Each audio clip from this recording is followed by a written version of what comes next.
নমস্কাৰ। জুন মাহত বিশেষ কেইটামান ৰাশিৰ জাতক জাতিকাসকলে লাভ কৰিব ভাল খবৰ।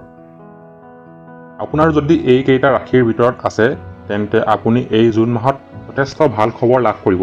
ভিডিঅ'টো সম্পূৰ্ণকৈ চাব। এই ৰাশি কেইটানো কি চাওঁ আহক। প্ৰথম ৰাশিটো হৈছে মেষ ৰাশি। যিসকল মেষ ৰাশিৰ লোকে চাকৰি কৰি আছে এই মাহটোত লাভ কৰিব পাৰে কোনো ডাঙৰ দায়িত্ব। এই দায়িত্ব সুচাৰুৰূপে পালন কৰি প্ৰশংসাৰ পাত্ৰও হ'ব পাৰে আপুনি। বিশেষ কোনো কষ্ট এই ৰাশিৰ লোকসকলে এই মাহটোত লাভ নকৰে। ব্যৱসায় কৰাসকলৰ বাবে এই মাহটো অতিকৈ উত্তম দিন। ব্যৱসায়ত কোনো যদি প্লেন কৰি আছে এই মাহটো কাৰ্যকৰী হ'ব পাৰে। বিয়াৰ কথাও চলিব পাৰে পৰিয়ালত। উচ্চ শিক্ষা গ্ৰহণ কৰি থকা জাতক জাতিকাসকলেও এই মাহটোত সুফল লাভ কৰাৰ যোগ আছে।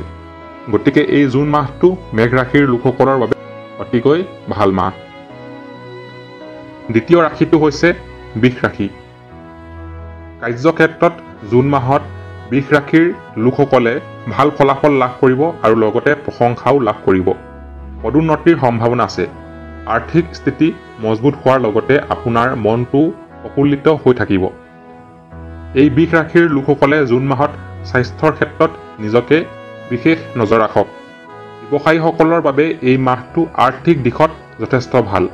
ব্যৱসায়ৰ পৰিধিও এই মাহটোত বৃদ্ধি পোৱাৰ সম্ভাৱনা আছে।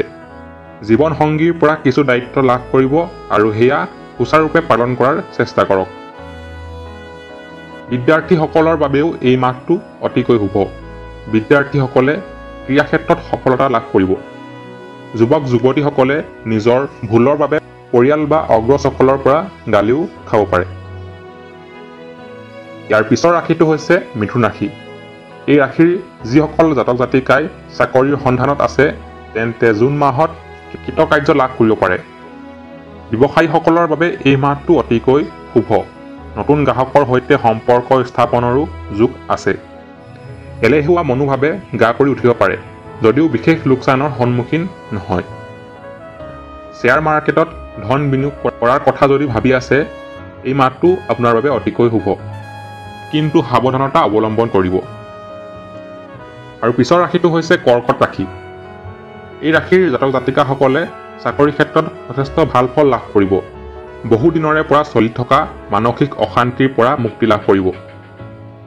মানসিক আৰু শাৰীৰিক স্বাস্থ্য ভালে থাকিব। ব্যৱসায়ীসকলৰ বাবে এই মাহটো অতিকৈ ভাল আৰু লগতে ডাঙৰ সুযোগ অহাৰ সম্ভাৱনা আছে। আৰু বন্ধুবৰ্গৰ সৈতে ভ্ৰমণৰো যোগ আছে। গতিকে আপোনাৰো যদি এইকেইটা ৰাশিৰ ভিতৰত আছে তেন্তে আপোনাৰ এই জুন মাহটো অতিকৈ ভাল হ'বলৈ গৈ আছে। ধন্যবাদ।